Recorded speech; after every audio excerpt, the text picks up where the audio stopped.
J'ai commencé à écrire en français, en fait, sans réfléchir. En plus, je parle français depuis 7 ans maintenant. Et j'habite en France depuis 6 ans. Mais quand j'ai commencé à apprendre le kurde, c'est une langue qui a été interdite par la loi en Turquie, dans mon pays.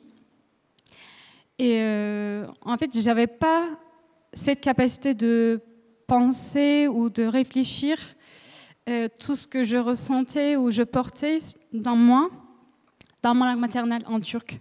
C'était impossible, c'était inaccessible, c'était un sujet de tabou pour moi. Et cette honte que je portais vis-à-vis de mon identité kurde, parce quand on était enfant, on devait cacher qu'on était kurde. On était dans une région très raciste. Et moi, quand j'ai voulu questionner en fait, cette honte, automatiquement, j'ai commencé à écrire en français. Et c'est, en fait, le texte est écrit dans mon français. Du coup, c'est pas un français correct, peut-être, mais j'ai commencé à écrire en fin 2019. En plus, j'avais un niveau un peu plus bas qu'aujourd'hui. Et aujourd'hui, le texte va être édité, mais je n'ai pas voulu trop corriger le texte non plus. Et dans le spectacle, je garde toujours ce côté étranger et qui m'intéresse toujours, en fait, d'être étrangère, se sentir étrangère, même sans être étrangère quelque part.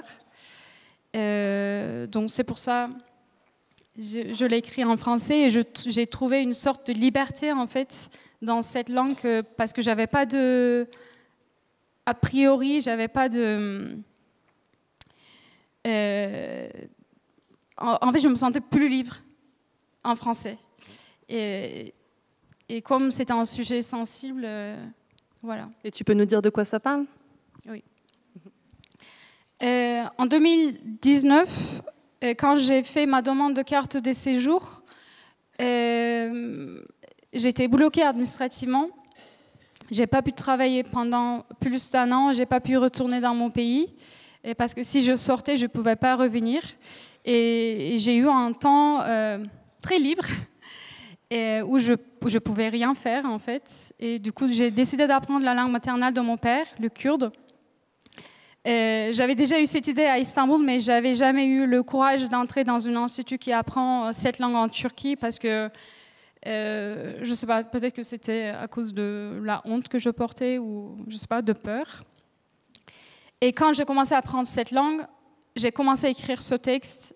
Au début, j'ai pas pensé que ça serait un texte de théâtre, mais dans ma tête, je racontais, comme je suis comédienne à la base, je racontais cette histoire toujours aux gens autour de moi. Et comme j'étais en France, je racontais cette histoire aux Français, en France.